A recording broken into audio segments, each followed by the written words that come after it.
Ben écoute, c'est mon amie Jessica. Jessica est à la recherche d'un... C'était quoi? Pas d'enfant.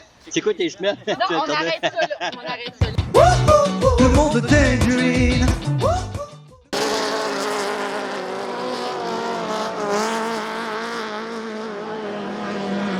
Savoir, Jessica, elle cherche un gars, pas d'enfant. OK, oui, quelle grandeur? Non, Ben, moi, je fais 5 pieds 7. à l'aide. Fait qu'idéalement, il faut qu'il soit plus grand que 5 pieds 7.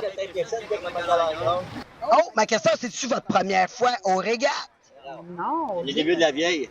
On vient d'aller Valleyfield. Les régates à Valleyfield, ça a toujours été la débauche. Mais quand on parle de débauche, c'était 3 jours de débauche.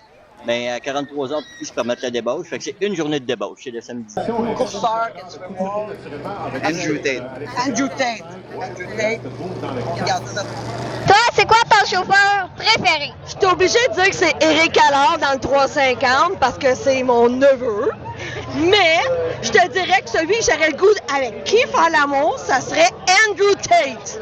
On ne pourrait pas dire je ne les connais pas assez, mais je vote pour Éric Allard du H4 parce qu'on encourage cette équipe.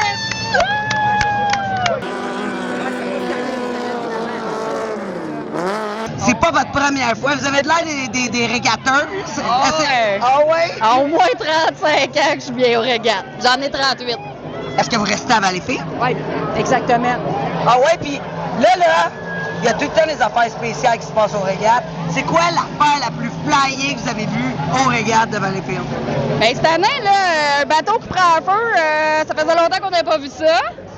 Puis à date, on n'a pas vu rien. D'habitude, d'après moi, ça va être à soir qu'on va voir quelque chose un peu plus weird. Le monde de Tangerine.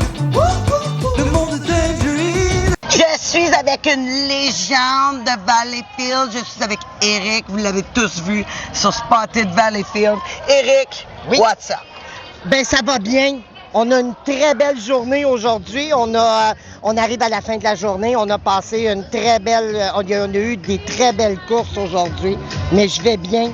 Oui, ben là, je t'ai vu danser tantôt. T'es-tu toujours comme ça dans le train?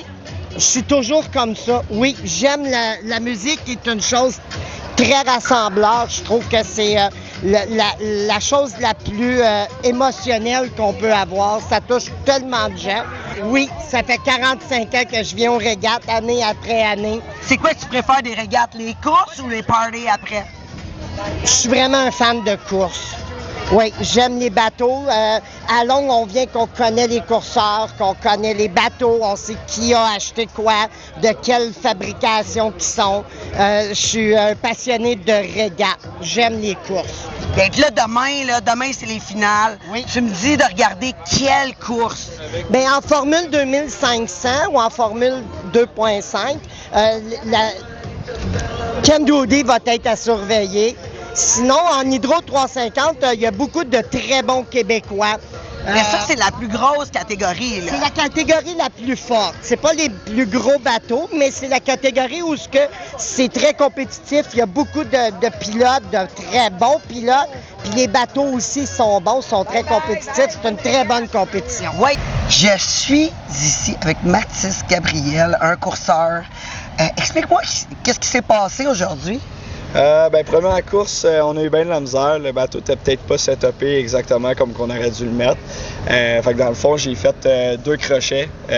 Ça, un crochet, pour le monde qui ne connaisse pas ça, c'est quand on tourne le bateau va mordre dans une vague puis il va faire un 180 sur lui-même. Fait que à force d'en faire, ça peut maganer la coque, comme qu'on le voit juste là. Fait que c'est ça la volée que j'ai mangée aujourd'hui, là. Mais là, ça fait longtemps que tu fais ça. C'est combien d'années? Moi, ça fait 5 ans. J'ai commencé à courser à 16 ans en 2019. Wow, c'est une histoire de famille, cette affaire-là? Oui, exact. Moi, comme je disais, mon beau-père, sa famille, ça fait au-dessus de 50 ans qu'ils sont là-dedans.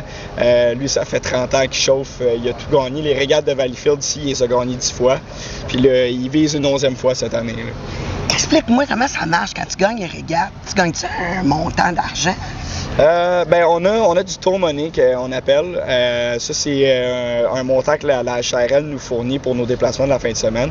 Puis aussi, on gagne un certain montant quand on finit sur le top 3 de la fin de semaine. OK, mais là, une histoire comme aujourd'hui, là, ça coûte de l'argent, ça, pas rien qu'à peu près, là.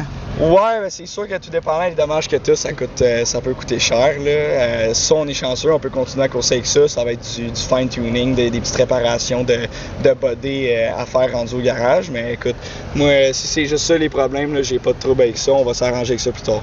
C'est quoi la plus grosse difficulté que tu as sur l'eau? Honnêtement, c'est beaucoup à gérer en même temps. Dans une régate, c'est très différent d'une voiture de course. T'sais, dans une voiture de course, tu n'as pas de chance vraiment de t'envoler d'une seconde à l'autre. Fait que c'est vraiment de tout gérer en même temps, ton cadran, ton aileron en avant qui te garde sur l'eau, qui te donne de l'air, de comme s'assurer que tu es dans la bonne ligne parce qu'on n'a pas de bouée pour nous dire « Hey, c'est là ton corridor, faut que tu le saches. » Il faut que tu restes dans ton corridor. Ouais, là. c'est exact. Sinon, tu as des pénalités. Il y a une façon que tu peux changer de corridor, mais ça, faut que tu aies une queue d'eau d'avance. Fait que c'est assez tricky de... Moi, personnellement, je trouve que c'est assez tricky de faire tout en même temps. Puis comme mon beau-père Pat m'a toujours dit, ça prend 5 ans avant de devenir un bon pilote. Ça fait 5 ans que je cours, j'ai manqué 2 ans à cause de la COVID. Fait que je suis pas rendu là encore. Là, puis même si ça ferait 5 ans, je pense que j'ai encore des croûtes à manger si je veux le battre. Là. Ton plus gros défi, tu trouves, c'est quoi? Moi-même.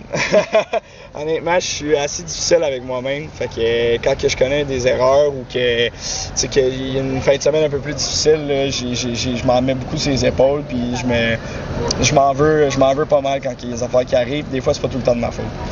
Ben oui, mais c'est le même qu'on grandit. Ben oui, voyons donc, on peut peut pas toujours gagner, là. Ben non, c'est sûr et certain. Mais là, explique-moi ce genre de régate-là. Oui. C'est quelle force de moteur? Ça, c'est un 2.5 litres. Ça, c'est le nom de la classe. Moi, j'ai un Honda K20 A3 là-dedans. On a amené ça sur le circuit HRL il y a environ 3 ans, en 2021. C'est brand new. Ça n'avait jamais roulé dans une dropland à part en Nouvelle-Zélande. Puis moi, mon chef d'équipe, il commençait à parler du projet. Puis on a amené ça à HRL. Puis on a été chanceux, on a été choisis pour être le premier avec. Puis là, depuis l'année passée, c'est un moteur officiel. Donc, on fait partie de la course au championnat. Ça fonctionne super bien. Ce qui est différent avec celui-là, c'est qu'on a un gearbox à l'intérieur. Dans le fond, nous autres, on a deux types de moteurs dans notre classe, un Ford, un Honda. Puis ben, nous autres, on roule avec le Honda. OK, mais est-ce que tu appartiens le bateau? Est-ce que vous appartenez le bateau ou c'est les régates qui vous le prennent? Ben, certains bateaux leur appartiennent. Le mien, il appartient aux régates de Valleyfield. Puis dans le fond, eux, ils nous louent, si tu veux. Fait qu'on achète, ils nous donnent la coque. On a un contrat avec eux autres, puis nous autres, on achète toute la vaisselle qui est autour. Là. Fait que, tu sais, tout ce qui est moteur, tout ce qu'on a besoin pour outils, tout ce que des hélices, les rodeurs, les skid fins, toute la patente, c'est nous autres, c'est à nos frais. Fait que là, tu es rendu bon mécano. Tu dois être bon là-dedans un peu. Moi, en mécanique, je connais pas grand-chose. Pour vrai? Non, ben moi, j'ai une équipe qui m'entoure. Mon chef d'équipe, il connaît ça, les Honda à côté. C'est sûr que le moteur, il est scellé, fait qu'on peut pas jouer dedans. Mais tout ce qui est mécanique, travail manuel, ce gars-là, il est ça à coche. Moi, je m'y connais un peu, mais comme mécanique, je suis zéro. Fait que, tu sais, à force de travailler dessus, j'ai commencé à pogner des twists, j'ai appris bien des affaires. Mais c'est ça, tu sais, j'ai une équipe qui m'entoure, puis qui m'aide avec ça, là. Puis, tu sais, j'irais pas aux courses si les autres n'étaient pas là. Ben, en tout cas, je te félicite, puis la relève, on aime ça. Ben ouais, fait que bonne chance dans tes prochaines courses, puis si tu veux, t'es bienvenu à venir au podcast. Ben en studio, t'es bienvenu à me rencontrer, puis pour raconter toute ta vie, puis tes affaires. C'est sûr, t'as plein d'histoires à me raconter. Ouais, beaucoup d'histoires. On essaierait ça à un moment donné. Parfait, merci beaucoup pour ton temps. Merci à vous autres.